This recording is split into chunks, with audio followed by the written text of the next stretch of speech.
no place on earth. It's this magical place where creative, bright, caring people will lead with their values.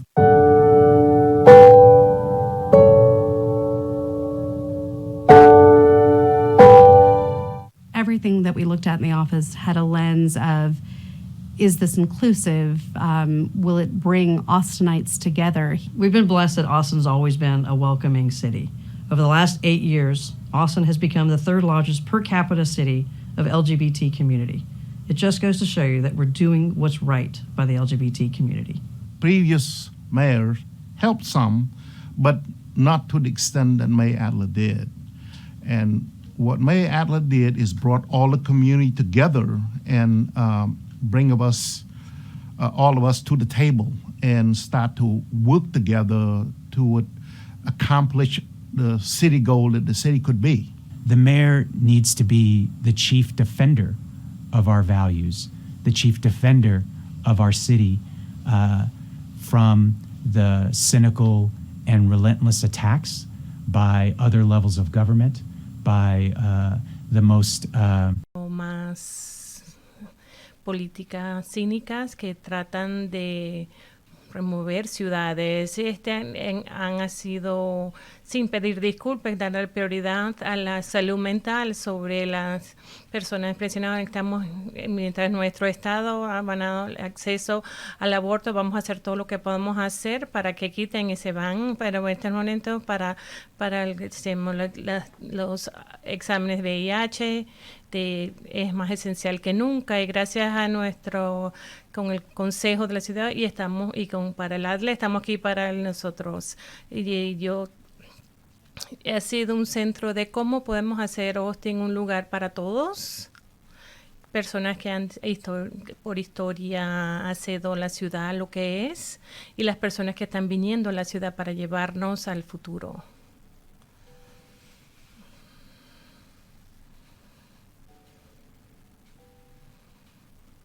Vivienda. Los últimos 8 años en la ciudad de Austin no hemos podido trabajar en acceso a la vivienda. Hay muchas cosas hemos hecho esas de viviendas, que tengamos viviendas en todas las partes de nuestra comunidad, que vamos a tener accesible la ciudad para dentro de la ciudad de Austin, asegurando que las personas que no tienen hogar, que las personas que por primera vez están comprando un hogar, que pueden llegar han habido momentos de mucho dolor en los últimos 8 años donde hemos estado divididos como una comunidad, pero el esfuerzo de nuestro alcalde nos ha traído juntos y ahora tenemos un plan, tenemos una estructura que ve todos nuestros vecinos que están experimentando falta de hogar, las personas mayores, individuales que tiene crónica violencia doméstica, y cómo esto también entra para las personas sin vivienda, y también nos da nada más la capacidad de vivienda, pero la capacidad de apoyar y de ayudar a las personas que sean exitosas en viviendas.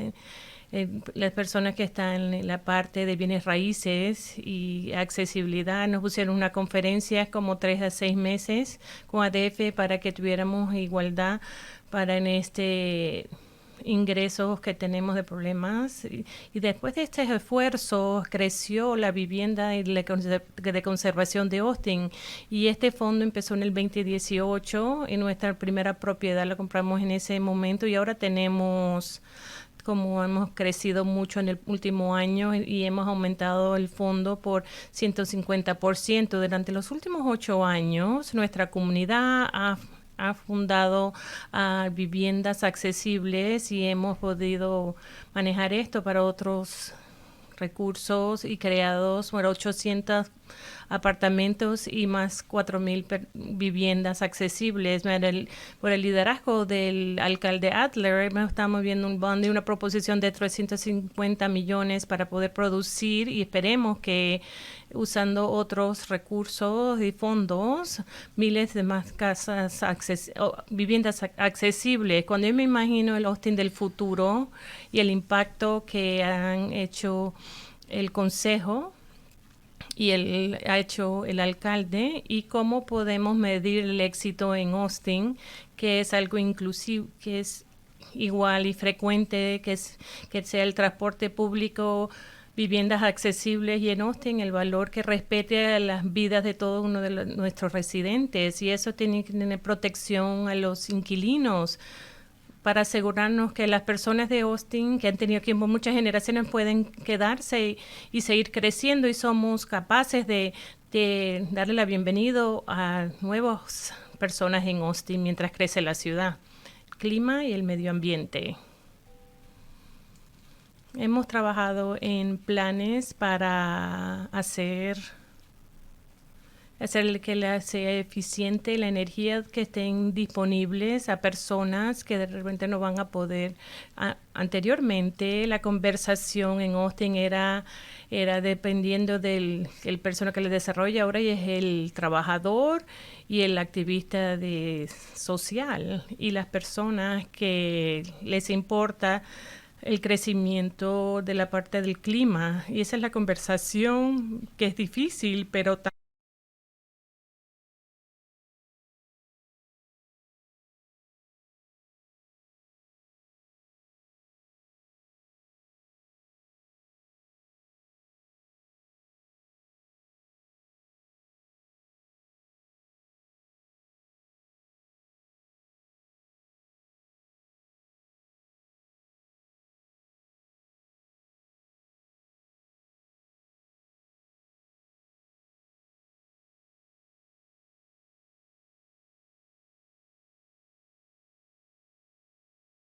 The dark skies forever. The parks and trails that have been created in the last 8 years are forever parks and trails. My children and their children can have that open space, and that is something that distinguishes Austin from, I think, many, many places. The more cities like Austin and our peers across the state make investments in renewable energies that have been championed by our city leaders, including the mayor, we really get to help set the tone for the investments and the level of new, exciting breakthroughs in renewable energy that we make as a state.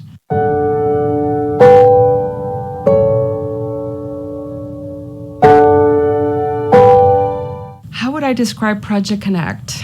I think a unifying tool that will really, again, usher a new era of mobility for our city. It's not just about cars, but it's about walkability and about active mobility. We have made significant progress enhancing safety and mobility of our transportation infrastructure. With the implementation of these projects, we'll have significant impact on safety and mobility, but we'll also help connect communities, provide multimodal transportation solutions, and help address our affordability issues. The Austinites of tomorrow and their children will look back at the choices made as to whether or not Austin wanted to remain a car-centric, congested city that was continually sprawling outward. Austinites have made a choice to go a different way, to move into a 21st century city where we get around without cars, where we have trains and buses, where we have e-bikes riding and on-street protected bicycle facilities, where you can get anywhere in the city in just 15 or 20 minutes without having to get in a car.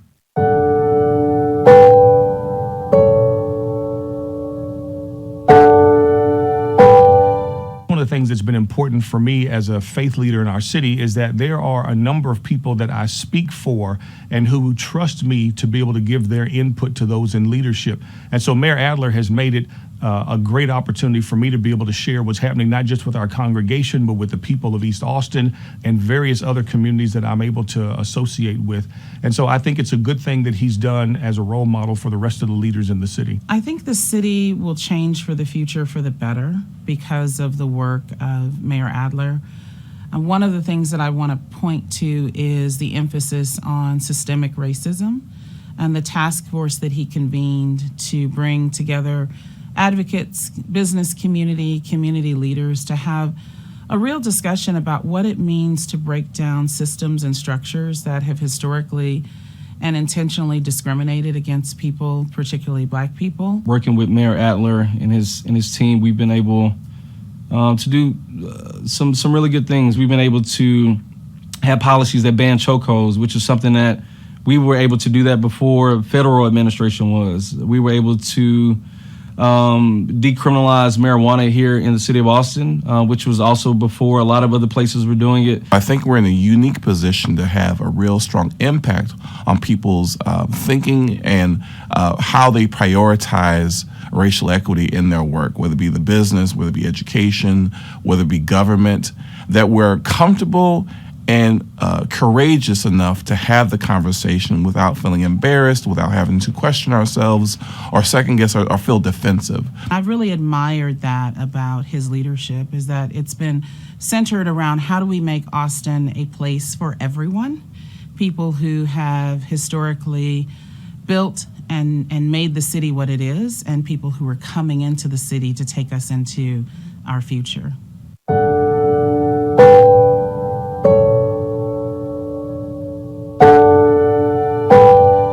The very first canary in the coal mine was, of course, South by Southwest. I remember walking to the office, and on lots of days you walk in and you have a really tough decision to make. And that day we had one of the toughest decisions I think we would ever have to make, which was to close a festival that's synonymous with the city, to close a festival that many people depended on for their income. For lots of small businesses, this was the event. Some of them waited for all year to make money on their inventory, and to close it was no small question. I remember the meetings talking about the messaging opportunities, trying to understand what we could about what protections we had available. And at that time, there was limited PPE. There wasn't a way to reliably and responsibly contact trace. And in that moment, it was clear that there was only one thing to do, and it was a really, really hard thing to do. What we saw over the last 2 years is government, nonprofits, community groups coming together in ways that haven't always been possible in the past, and incredible working together and synergy to achieve much better outcomes for our population here in Austin, Travis County. If the rest of the state of Texas had the same COVID-19 death rate as in Austin, Travis County, over 50% of the Texans who died of COVID-19 would still be alive today.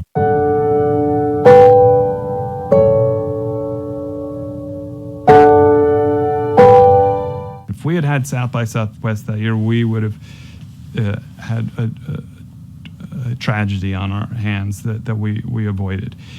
It did mean that we had 2 years of a devastated music economy with empty venues, festivals that didn't happen. We worked on a $12 million bond that the citizens passed. We got an annual stream of funding for the music department for the first time. There's been over $17 million in disaster relief funding. There's been a live music fund, cultural land trust, and a lot of zoning changes that really shows in front and center that Austin is the live music capital of the world and a leader in the space for music cities in this country. I'm glad that we finally have a city partnership in place where people not only listen, but can implement and design programs that will help us evolve and continue 10, 20, 30 years from now, a music story in Austin that's successful, competitive, even if we have a lot of hard work between now and then.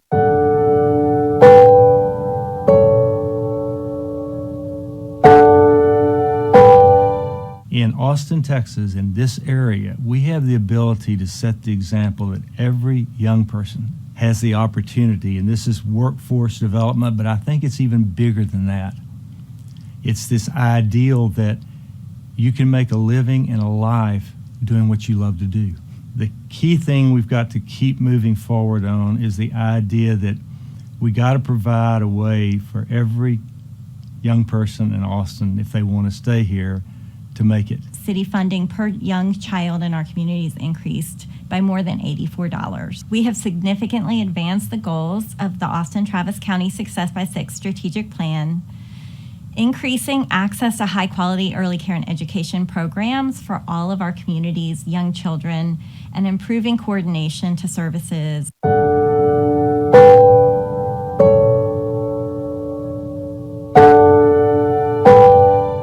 I know that Mayor Adler's term is up, and I'm really going to miss him in that leadership role.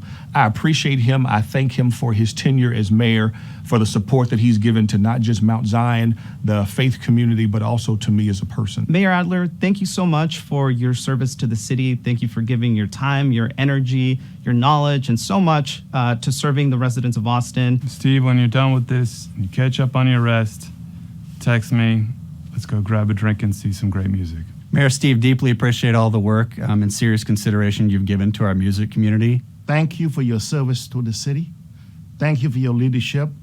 Mayor Adler, we are so grateful that we've been able to stand with you through these last 8 years. We've faced incredible challenges together, and you and the Austin City Council have had our back. Mayor, it's been a great pleasure getting to work alongside you over the last 2 years, and more importantly, getting to know you over the past 8 years. Thank you for everything you've done for our community.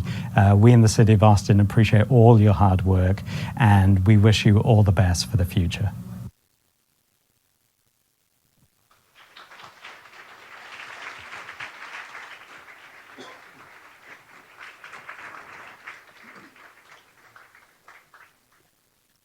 And now, without further ado, Mayor Steve Adler.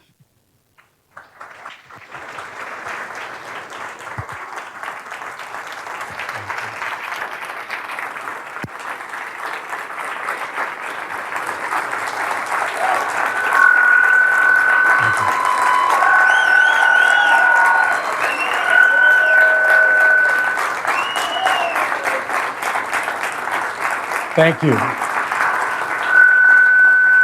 Thank you.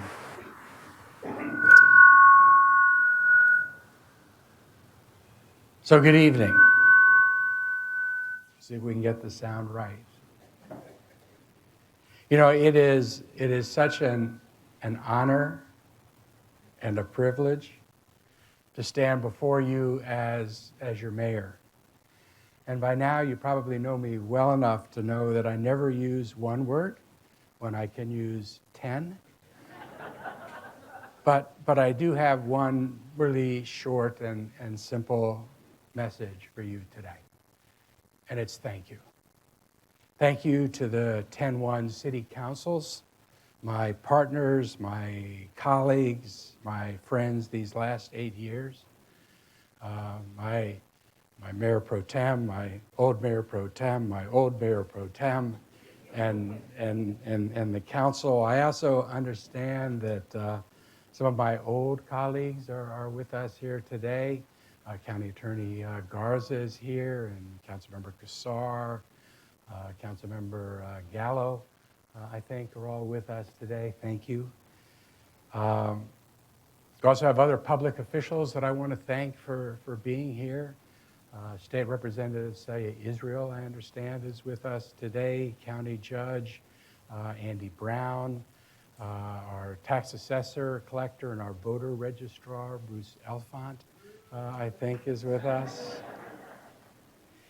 You know, government has really worked together in ways over the last 8 years that, to my experience, have been unprecedented.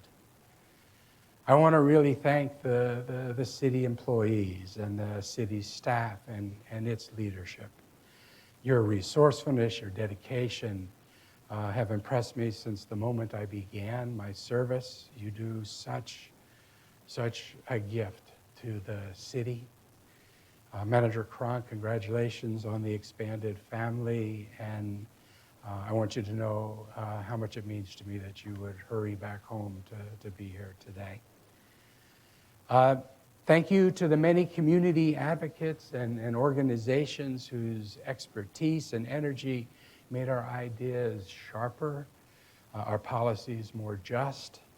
Some of you are in the room here tonight. I want to thank my staff at City Hall over the last 8 years, without whom I would just be another guy with a lot of crazy ideas. I will miss all of you, and I really mean that. Thank you to my family, especially my wife, Diane. You know, she's been with me every step of the way, and she is my partner in this job as with all things that we do in ways that few understand. And thank you to the people of Austin, to everybody who came to a town hall meeting or to make their voices heard, to everyone who voted, to everyone who loves the city enough to give something of themselves to make it better. Thank you. You know, Austin holds itself to pretty high standards. And I didn't recognize another one of my colleagues, another Mayor Pro Tem Cheryl Cole, and I want to make sure I do that before I forget who's also with us. Thank you, Representative. But anyhow, Austin holds itself to pretty high standards, and actually we're not really comfortable celebrating our successes while we still know that there are Austinites that are struggling. But tonight, we're going to heed the advice of one of our own, the great Molly Ivins, who reminded us to fight for freedom, fight for justice, but have fun doing it, to rejoice, she said. And so we should, because the state of our city is one that we should be proud of. In 2015, when the new 10-1 council and I were first elected, there were some city employees and contractors working for the city that were making as little as $7.25 an hour. There was no mass public transit in sight. Affordable housing investment was modest. And we were building to a 4-year backlog in untested DNA rape kits with far too many survivors waiting for delayed justice. We had unsheltered neighbors living perilously in our creeks and in our storm drains. We had no comprehensive plan to address workforce opportunities in our region. And meaningful and constructive police reform was an untouchable issue. A rising national extremist politics was increasingly threatening our local values. Now, it is true that much remains to realize the work that we have begun over the last 8 years. But for tonight, we're going to pause and celebrate where we are and what we have achieved and how we got here and where we're going to go. Because the state of our city, as measured against almost every metric used to compare cities, is exceptionally strong. Austin is among the top big cities to live in the country. It remains one of the safest in the country. We are one of the healthiest. We rank number 1 in wage growth. We are number 2 in job growth. Austin has one of the lowest unemployment rates among large cities in the country. The city budget we just passed is not only balanced, but it projects a surplus budget for the next 4 years. We are the best big city for job seekers. It is the best place for entrepreneurs to launch new startups. And since it's not all business all the time, we are in the top 10 of the most fun cities to live in, and we are the most fun city to live in Texas.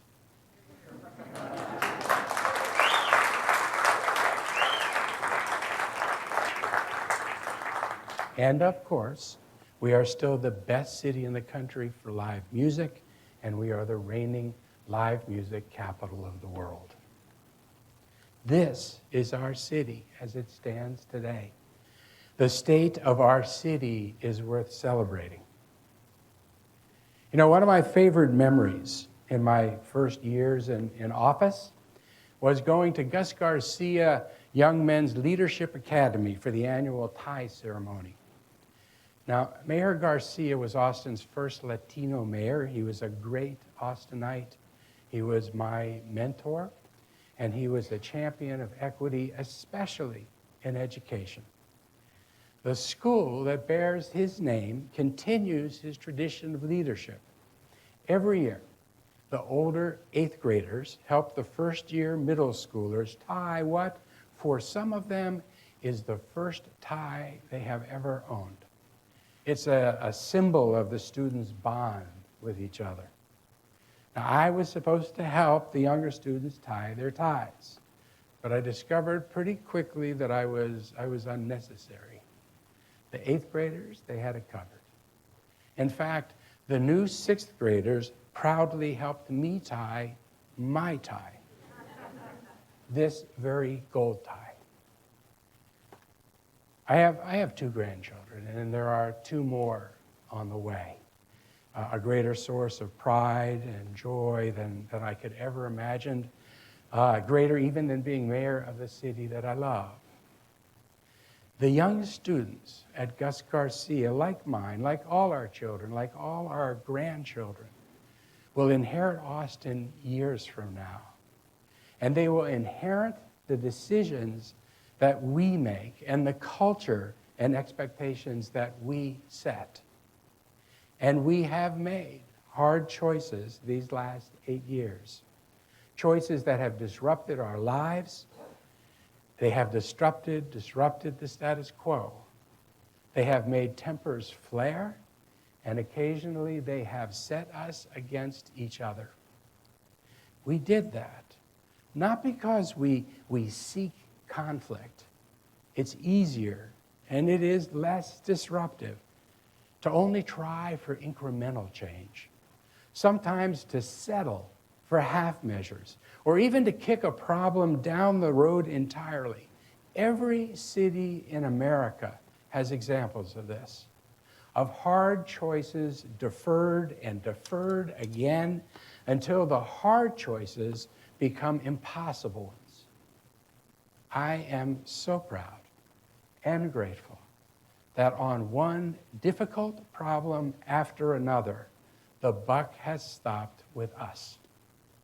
The 10-1 Council has stood resolute and taken action, supported by the community, including on some of the most difficult challenges our city faces: mobility, social equity and justice, housing and homelessness. We have pursued these priorities despite the disruption and the political havoc that follows, even while we were facing other decisions, great and small and hard and easy, that will shape Austin for generations, even while managing and overcoming an unprecedented succession of unique disasters and hardships presented these past 8 years. There is no statistic or metric, however stellar, that can capture the story of these past 8 years. It is a story of big plans and hard decisions that make them possible. In 2014, that election cycle, when the 10-1 Council and I were first running for office, the dominant issue was mobility. And today, 8 years later, we live in Austin's golden age of mobility. Our city is finally moving forward with a comprehensive public mass transit system, Project Connect, a very long project, a long-term project. It's already underway. Neighborhood circulators in operation, the Pleasant Valley and Expo Center, and the bus rapid transit lines at McAllis Station are already under construction. The blue and orange light rail lines are in active planning. $100 million in anti-displacement funding, a third of the 10-12-year total, has already been raised and turned over to the city, which has programmed already $20 million of those funding, programmed to buy up land near transit centers and corridors for future affordable housing.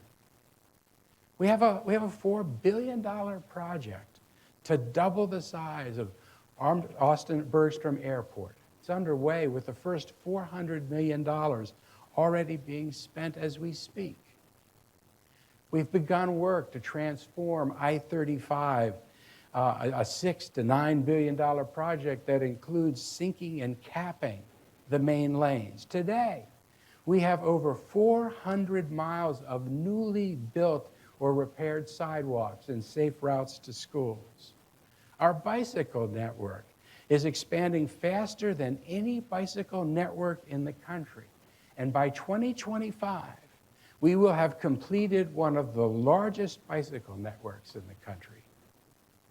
Throughout the city, our major corridors are safer, they are faster, and they are being transformed for 21st century travel.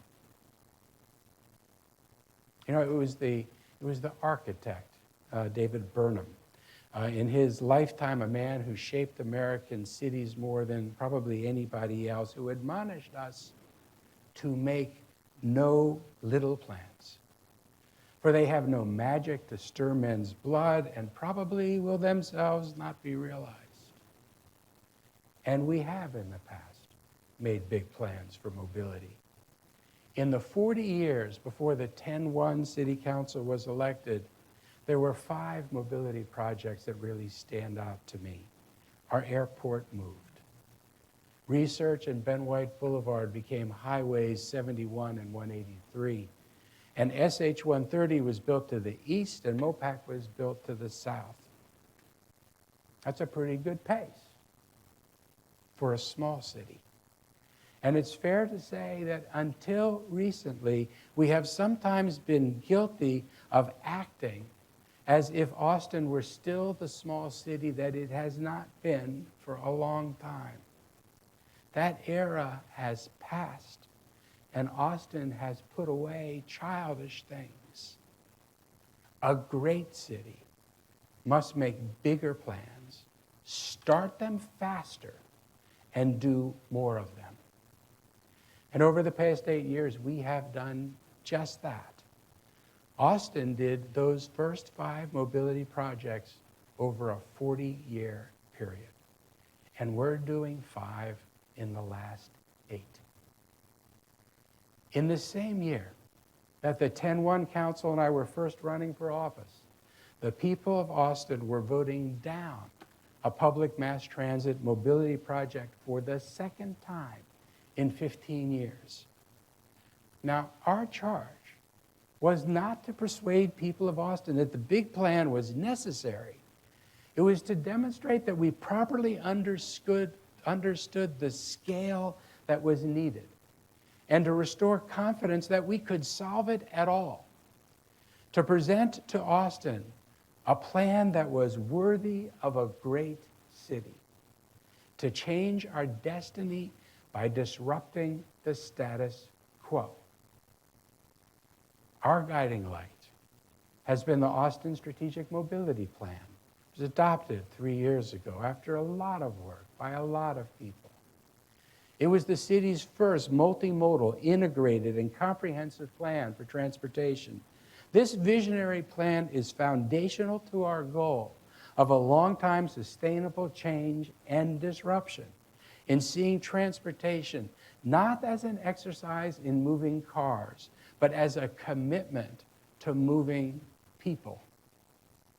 We went to the people of the city and we asked them to make big plans with us, to face the hard decisions that come with them. And our city did. And over the last 8 years, the people of Austin have approved not 1, but 4 separate mobility initiatives in 2016, 2018, and 2 in 2020, raising revenues in excess of $10 billion. Now this in a city that had passed only a little bit more than $500 million cumulatively in the preceding 20 years. These initiatives, combined with other city, county, states, and federal funds, have enabled us as of today to have started work on over $20 billion in projects. That is an historic investment in tying our city together. What we do now and where we have gotten today sets the trajectory for where we will be tomorrow. Our current path leads us to a city where owning a car which is currently the second highest financial burden for Austin families, is optional.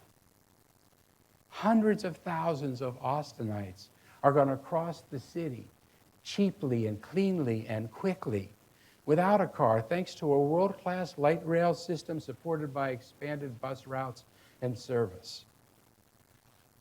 The homes and businesses of people who have lived in Austin for decades are going to stand side by side with new enterprises and performance venues and public spaces as some of our most important community hubs are our light rail stations. Our global city will connect to the world through a new airport that is as large as our dreams and ambitions. We will walk and bike, we will eat, we will shop, we will come together in public spaces that stand on top of a relic of deliberate segregation above a sunken and capped I-35. Austin will be the most walkable city in Texas, with over 4,000 miles of sidewalks. Our bicycle network will be one of the largest in the country and on par with New York City. Because of the hard decisions that we have made, our children and grandchildren will inherit a city that is bound together with new sinews of rail and road and trail that is a clear sign of Austin's strength and unity. Because our transportation system is a visible commitment to the idea that Austin is more than just a collection of distant and disparate neighborhoods. We are more than just the sum of our parts. Mobility is Austin's commitment to being a city. Now, unity in a city is about more than the infrastructure that ties it all together. It's about shared culture, a sense of spirit, of community. Austin has had, in my nearly 5 decades living here, a powerful sense of its obligation and responsibility to social equity and to justice. In the past 8 years, we have defended, we have preserved that spirit.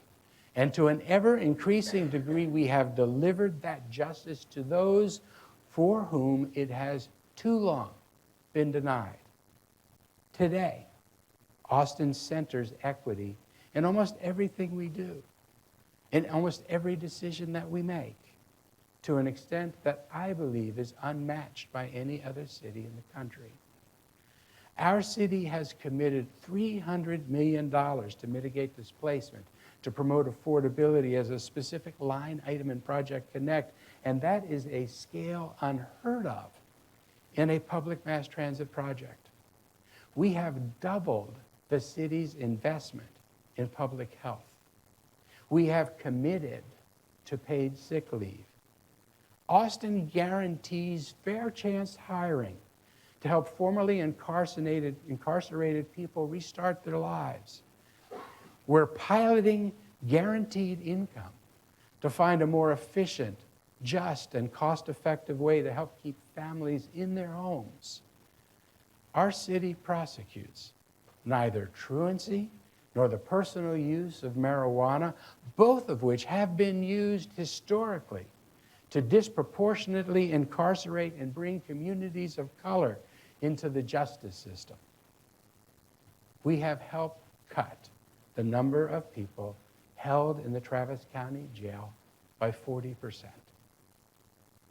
We have done as much or more than any city in the country to reimagine the concept of public safety, not just to talk about it, and to change the culture of our police force. We have enacted new ways of training police cadets, including community engagement and anti-racism training. We have changed the rules guiding when and where and how police use force. We have increased funding and training for mental health-related 911 calls. 8 years ago, About 30% of our general fund budget was devoted to building our city, with spending on social services and public health and parks and our quality of life. Today, it is almost 40%, and it's growing. And we have done this while still just passing the largest police department budget in the history of the city. Our city leads among cities that honor and support the rights of our LGBTQIA+ residents. And Austin is, to the best of our ability, it will continue to be a place that is safe for transgender children.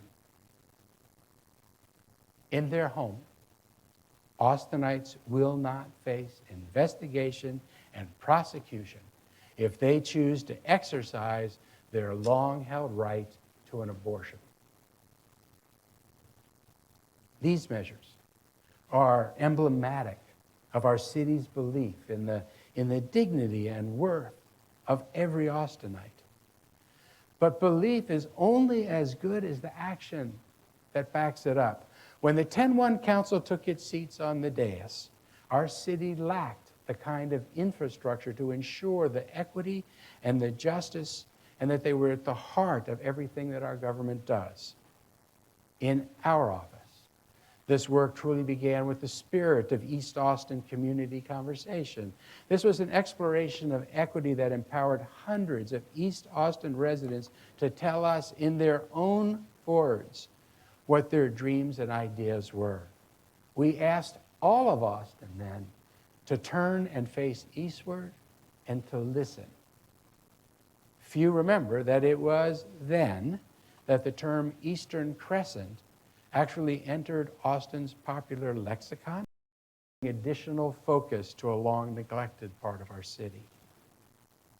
Now, we experienced progress both here at City Hall and our community coming out of the Mayor's Task Force on Institutional Racism and Systemic Inequities, working with partners and advocates to ensure that city decisions confront and change rather than ignore and perpetuate the inequities of the past. That task force made about 270 recommendations to improve racial equity in Austin, more than half of which have already been implemented. Thousands of Austinites have attended 2-day race training, equity and race training sessions because of the expectation created by the task force and Leadership Austin's leadership. These were not simple decisions or easy conversations. There were people who refused to participate in the task force simply because of the use of the word racism in its name. Now, it can be very hard to accept the extent to which institutional racism worms its way into so many facets, not just of our country or of our city, but our neighborhood and our lives. This is especially true around policing, where the conversation turns to how people feel safe, when and where they feel safe, and who gets to feel safe. Communities across the country have torn themselves over this issue. No wonder so many cities avoid this conversation and the undeniable decisions that will follow entering that conversation. See, being an equitable city is not something you achieve. It is something that you decide every day. That is why we founded the Equity Office in the city of Austin. It's a permanent team to ensure that equity is integrated into every decision that we make in our city government. It is why we started the LGBTQ Quality of Life Commission, the Civil Rights Office, the Office of Police Oversight. and why we began the Reimagining Public Safety Project. The progress we have made in better realizing true public safety is a credit to this city, to the activists who stood their ground, and to the police leadership and officers who buy into the vision of the APD that works in partnership with the people of our city, where officers see themselves as guardians, not warriors, whose presence reassures everyone in the city that they are safe. I cannot claim that Austin today has overcome the often iniquitous legacy of our past. That obviously is the work of generations. But I believe we can say with honesty that when America reached yet another critical moment in its long reckoning with our original sin of white supremacy, that Austin was not found wanting. That even though we knew that opponents of this reckoning, some with pretty big megaphones, would seize on our efforts and cynically mischaracterize them for their own political ends, we nonetheless faced the challenge for no reason other than it was necessary, it was right, and it was long overdue. Okay, so Austin often has been at odds with the leaders of our state and sometime with the president of our country. But these are not fights that we have sought. No one with a city to build would choose to spend focus and spirit on hard, exhausting, and needless political battles. But as elected leaders of this great city, we are not free to turn away from those fights either, because to do so would yield the field. We are not free to turn away from those fights, because it would betray the character of the good and decent people who entrusted us with these offices. When Donald Trump ordered raids to round up undocumented immigrants and expected cities to comply, we resisted instead. We fought lawsuits. I went to Washington and argued directly with the Attorney General in his office about the administration's overreach. We stood with our friends in the Mexican consulate to provide support and assistance to the people the former president wanted to persecute.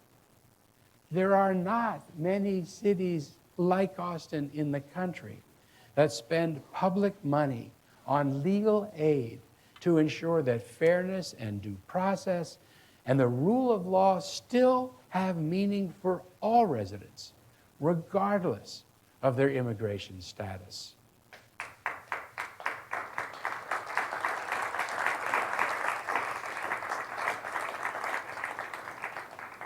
And while it is easy and tempting to pass the buck and say that these are statewide or national issues, they are not. They are local. They are about the fear on our neighbors' faces when their mosque is vandalized, or there's a knock at their door in the middle of the night and they wonder if they're going to be taken away from their families. That was the point of the ICE raids. That was the point of the Muslim travel ban. It is the point of the persecution of transgender people. It is the point of trying to claw back the right to abortion. It is the point of everyone in a litany of outrages against good conscience and common decency. The point is to make people afraid, to make them wonder if their community is going to turn against them, to throw into doubt whether their neighbors truly recognize the full measure of their humanity. And when our state, or indeed our country, has threatened the rights and dignity of our fellow Austinites, We have made it clear, and I will take this opportunity to say it again, that this is and will forever be a just and fair city where all are welcome.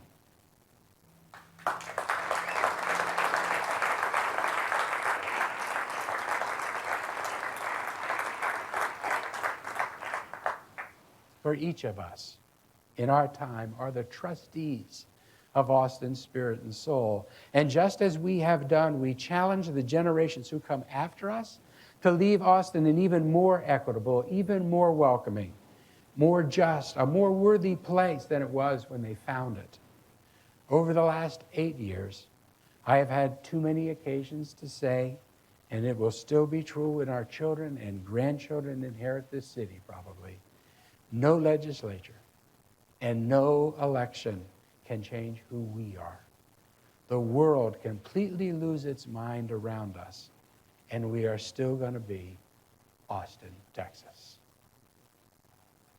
Now, I said earlier that Austin holds itself to a really high standard, that we struggle to celebrate all that is great about it, when we know that our city is in some way failing to live up to our collective vision of what we should really be. That aspiration and that ambition for Austin and each other, especially when realizing our better selves requires fundamental change, makes our disagreements all the more fiery and fraught. Nowhere have we seen this more than in providing for the fundamental human need for finding a place to call home. Austin is in the middle of a housing supply and housing affordability crisis. This is an existential challenge. We are losing neighbors who can no longer afford to live here. With their loss, we lose diversity that is our biggest asset, our people, and there is much work to be done. This challenge looms large, and the city is fighting back. Austin is poised to become the first major city in America to end homelessness. Thanks to the continuing HEAL initiative, we have already moved hundreds of people without homes out of tents and off the streets. Today, a veteran who loses their home in Austin has a stable housing and services in less than 90 days. We have reduced the number of children without homes and on our streets by more than half.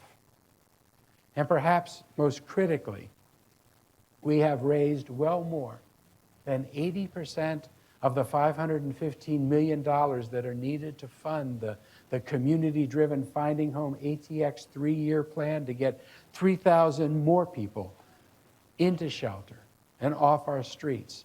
This project, the work of a remarkable and broad coalition, puts Austin on the pathway to ending homelessness for good. And by the way, you can help. FindingHomeATX.org. We have quadrupled our investment in affordable housing units in this city since just 2014. And we have invested more in the last 6 years than in the entire city's history up to that point in time. And it's still not enough. Last year, Austin built more housing than any city in the country, both in absolute numbers and numbers adjusted by population. It's not a secret that we in Austin have not always seen eye to eye on how to help our fellow residents who live without shelter. Homelessness is not a recent creation. This was an issue that was tearing up neighborhood associations and setting Austinites against each other for years. It's not a problem that lends itself to quick solutions. In fact, in the modern history of American cities, homelessness is the issue that is most often pushed out of sight and out of mind. And that was us. But there are also enough cities on the West Coast that teach if homelessness is left unaddressed, thousands of people become 10,000s of people. A difficult problem becomes unimaginable, and that was going to be us. I knew, as sure as I knew the sun would come up the next day, that if we did not act in bold and unprecedented ways, it would take us maybe 6 more years to be facing a spiraling crisis that would exceed the available will and resources that we could possibly muster to address it. So we chose instead to face the challenge and to make the hard decisions.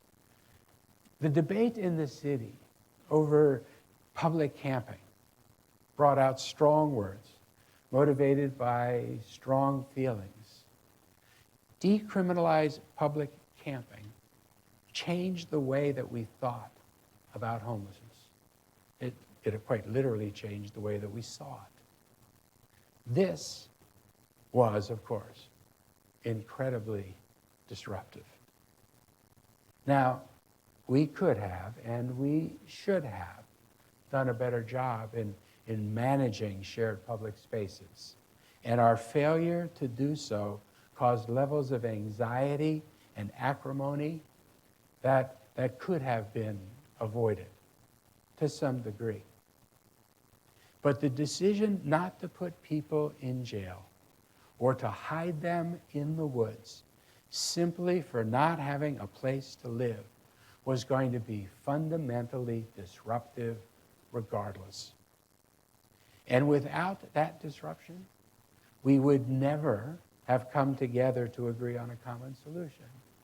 We would never have raised the funds we are raising now to get the job done. We would never have been, as we are today, the first American city our size that is poised to end homelessness. Now, homelessness is just one aspect of our city's larger housing challenge. We talk a lot about affordability in this city and indeed in this country, and housing is at the heart of it. We ultimately have a simple problem. We have too many buyers for too few homes where people want to live. Our current land development code does not allow us to maximize the needed housing supply in the city. In the 6 years, the 6 disruptive years of Code Next, the City Council twice voted to comprehensively change the code, but was also twice sent back to the drawing board by the courts. Being willing to make the hard and disruptive choices does not always work out, but you can't give up. Recognizing the present limitations and the need for a broader consensus, the current council has acted to trade density and supply for greater affordability. And final ordinances should be passed before the end of the year because we haven't given up. The council just before us also did not give up. When they followed a failed $80 million housing bond with a successful $65 million housing bond just 1 year later in 2013. Now, we could have learned 2 lessons from their experience. We could have concluded that the people of Austin did not want to make big investments in housing, and the future proposals would need to be more modest. Instead, we concluded that we should not set future investments with a focus on minimizing risk, but determining what the community truly needs to solve the problem, and then make the case strongly and clearly to voters and trust voters to make the right choice. In 2018, we went to the city and asked not for $65 million or $80 million, but for $250 million to invest in affordable housing. And 72% of this city supported that effort.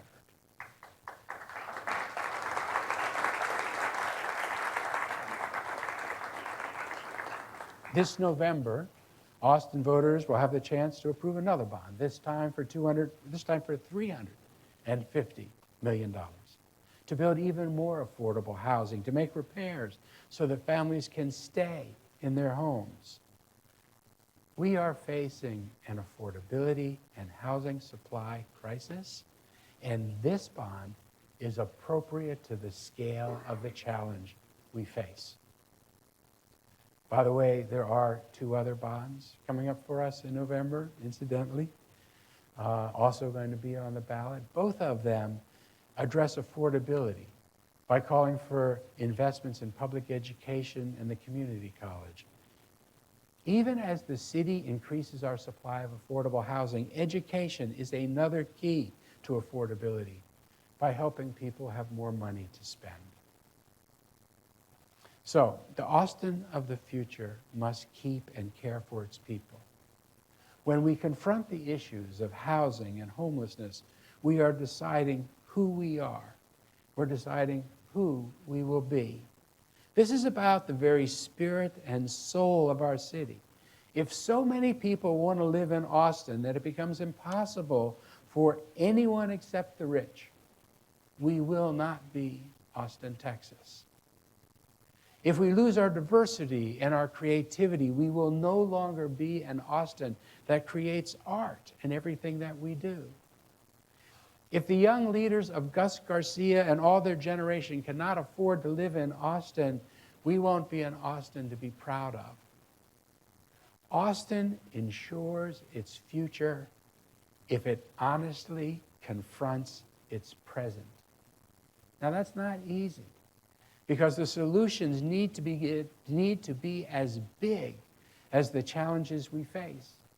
It's hard, and it requires us to confront base cultural and political differences in our city. It will be disruptive, because it pulls at the threads of our community and encourages us not only to disagree, but to distrust one another's motives. Austin must live up to this challenge, because we simply must ensure that our children and grandchildren inherit a city where everyone can not only survive but thrive. If we had only as a city confronted mobility and social equity and homelessness and housing, we could justifiably be proud of the work that we had done over the last 8 years. But we did all 3. And we did much more besides. Because a city won't simply stop to address a few problems. And there have been many others that have demanded our focus and our spirit. The present state of our city today reflects the broad agenda on which the 10-1 Council was delivered. It is making good on the promise, the potential, the hopes, and the dreams of this new governmental system. Austin continues to be an international leader on climate change mitigation. We have a 100-year water plan. 78% of our city's energy use is carbon-free, on a track to reach 100% by 2035. Electric vehicle charging stations and composting reach to every corner of this city. We've cleared a 4-year backlog of DNA rape kits. We've invested in victim services and a new domestic violence shelter. We raised the city living wage twice last week to $20 an hour.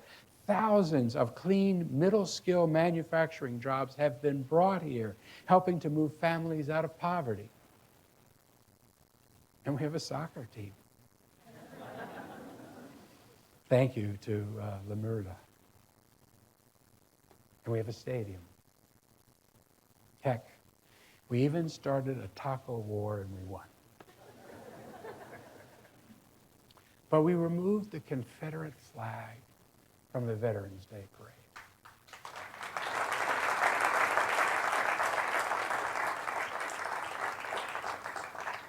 We helped realize the Waterloo Greenway Park, our own Highline linear park that could be the only thing that people remember about us 100 years from now. We cut the ribbon on a new downtown library, Austin's cathedral to our intellectual and cultural traditions. We have our first ever wildfire preparedness plan. We've created and implemented the country's model for preserving workforce housing. We supported our artists and our artistic venues at historic levels. Our city's reputation for innovation is unmatched, and all this we have done without city taxes and fees going up more than 2.2% on average over the last 8 years, unless you count Project Connect, but it's still under 3% if you do. All these things we have done while still developing and executing big plans on mobility, social equity, housing, homelessness, and even more remarkable is that we did these things despite a previously unimaginable sequence of disasters and crises that have come to this city over the last 8 years. In 2015, we had a record drought and an historic flood.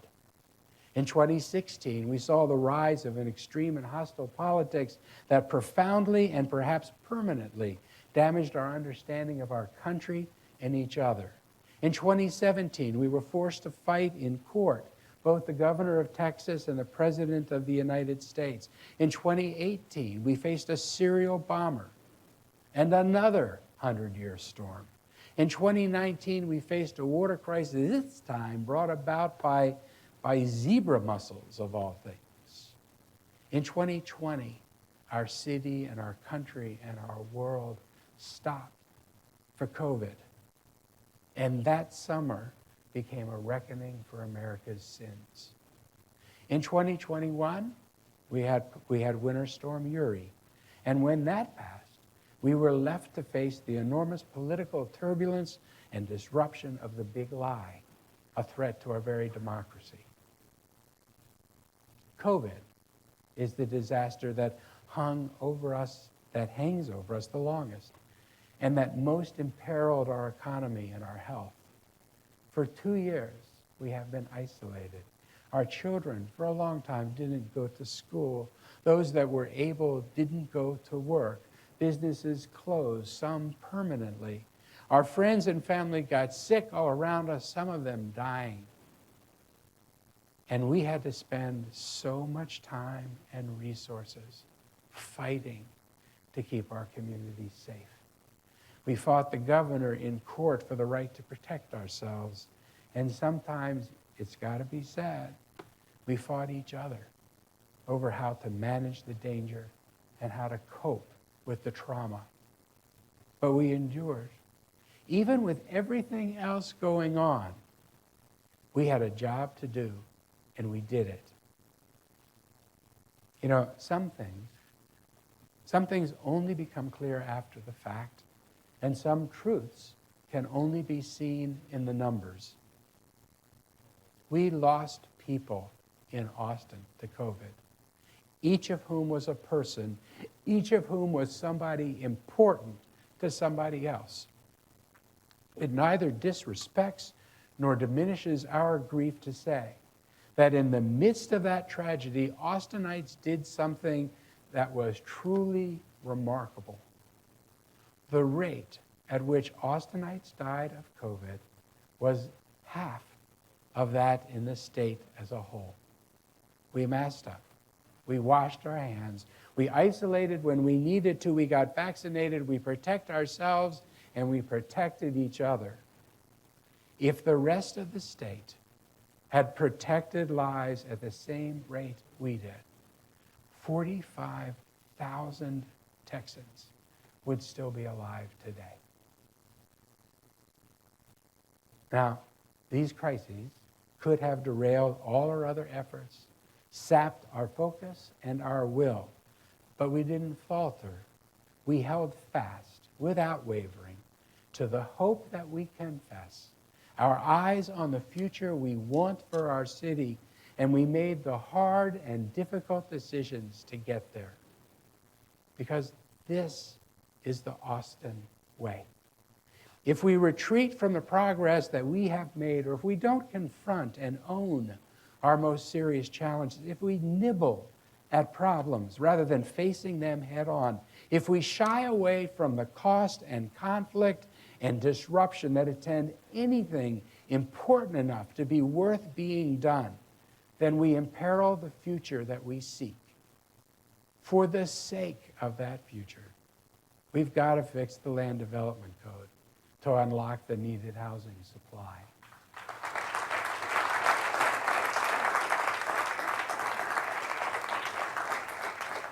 We must reinvent the development process so that building in Austin no longer costs too much and takes too long. And if our only choice is to add to the cost to make it faster, or to cut costs, but then it becomes slower, then we're doing something fundamentally wrong, and we need an entirely new and different way.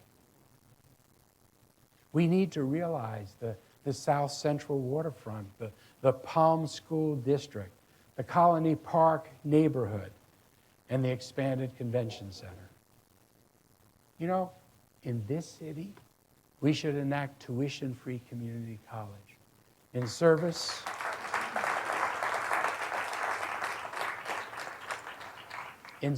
of enabling every Austinite to earn a living wage. And while we're at it, in this city, we should have free and universal child care, making it an historic commitment to the competitiveness of our city and the well-being of our families. We must do what is necessary for Austin, San Antonio to be the next great U.S. metroplex. Now, true, these are big plans, big goals. The kind of plans that would shape the future of the city and everyone who lives in it. Some would be disruptive, and all of them would be hard. But none of them are bigger. None of them require harder decisions. None of them are more disruptive than what we have already done together these last 8 years. Austin is a city that can make big plans, that inspire us, that move our blood. But this is a choice that cities make. If the last 8 years are remembered for anything, let it be that we confronted our biggest challenges head on, without reservation, that we met big problems with big solutions, that we made hard decisions, that we weren't afraid of disruption, and we paid the necessary price in focus and spirit and political capital. We do these things so that our children and grandchildren can inherit a great city with its spirit and its soul intact. I would ask you to remember this in the days ahead. Some of which ask you to believe things that aren't, back up, because there are forces abroad. I want you to remember these things in days ahead, excuse me. Because there are forces abroad in our politics that will ask you to forget what we did and why we did it. Extremism, distrust, and misinformation, some of which ask you to believe things that are not true, and all of which ask you ultimately not to believe. To trivialize the idea that we are even capable of making big plans and hard decisions, to forget all that we have accomplished together, and to dismiss as nonsense what we know as truth, that we are a living community, bonded by common dreams and graced with a shared destiny. If we hold fast to the belief in ourselves, confident that there is no challenge bigger than our imagination, no decision harder than our resolve, if we believe in Austin and each other, We will pass through all of the turmoils we may face and deliver for future generations the city that they deserve. Being mayor of this magical place, the third longest serving mayor in the history of the city, by the way, has been an honor beyond description. I love this city and I always will. And while there's more work to be done, I still need, and while there's more work that I still need to get done, in January, I will leave this office with a glad heart. Because I believe that today's Austin is a little bit more just and a little bit more prepared than the city that we inherited. And the city that we leave to our children and grandchildren is one that they will be proud to call home. We have done this together in the short time that we have been its trustees. I am grateful for the wisdom and kindness and support that you have shared with me these 8 years. And I am humbled by the courage and the grit and the grace and the love that Austinites show for their city and for each other. Thank you. Thank you all. Thank you, Austin.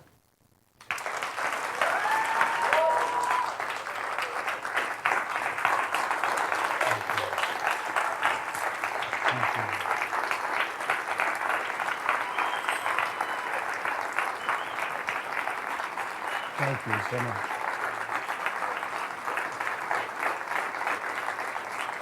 Thank you.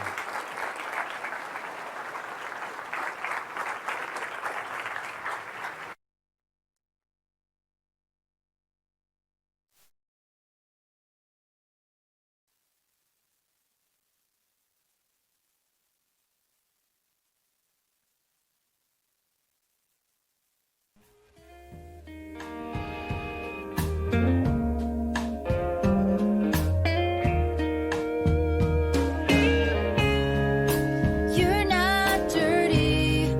You haven't done anything wrong. You're not hurting everyone. You're just